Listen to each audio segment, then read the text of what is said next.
বিশ্বাস করবেন কিনা জানি না, অনেক বছর আগে এই পুকুরের মাটি দিয়ে মানুষ মাথা ঘষত। শ্যাম্পুর পরিবর্তে এই পুকুরের মাটি মানুষ ব্যবহার করত। সকালে উঠে বিসমিল্লাহ বলে শুরু করে দিলাম গোসল।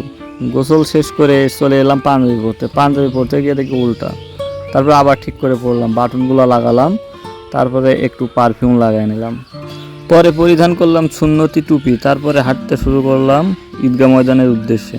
ভিডিও করার পরে দেখলাম টুপিটি একটু বাঁকা হয়েছে। প্রায় ঈদগাহ ময়দানে চলে এসেছি। ঈদগাহ ময়দানে প্রবেশ করছি এখন এই মুহূর্তে। এটাই আমাদের ঈদগাহ ময়দান। আজ থেকে 10 বছর বা 15 বছর বা 20 বছর আগে যে ঈদের একটা আনন্দ ছিল, সেই আনন্দ কিন্তু আজ আর নেই। কালের বিবর্তনে হারিয়ে যাচ্ছে সবকিছু।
নারকেল গাছ আছে।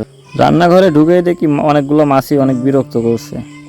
ঈদের দিনের কাজ হলো আমার এইগুলাই।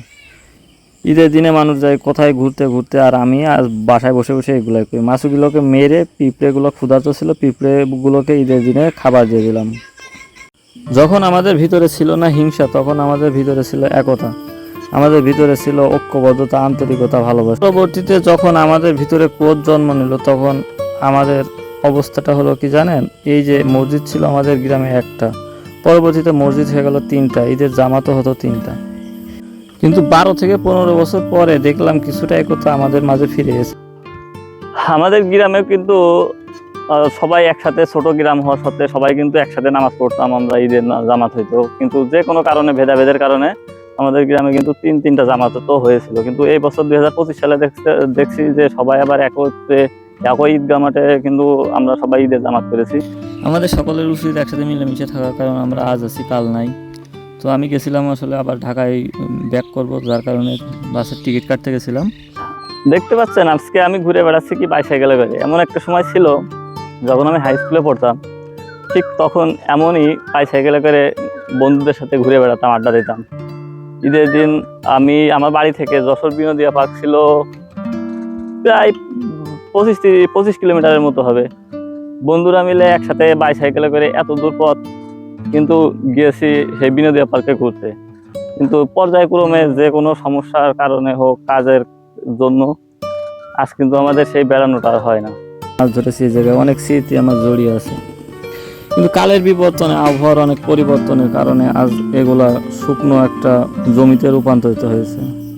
এখানে জন্ম নিয়েছে কলা গাছ এবং আধুনিক যে পুকুর এবং মাছ চাষ করা হয় এখানে। আসলে যত দিন যাচ্ছে তত আমাদের মাছ থেকে অনেক কিছু হারিয়ে যাচ্ছে, যা আমরা এখন উপলব্ধি করতে পারছি, কিন্তু উপলব্ধি করেও কিছু। আজকে এই পর্যন্ত। চ্যানেলটি সবাই সাবস্ক্রাইব করবেন, লাইক করবেন, কমেন্ট করবেন এবং সুস্থ থাকবেন সবাই, এই কামনায় আজকে ভিডিওটি এই পর্যন্ত শেষ করছি।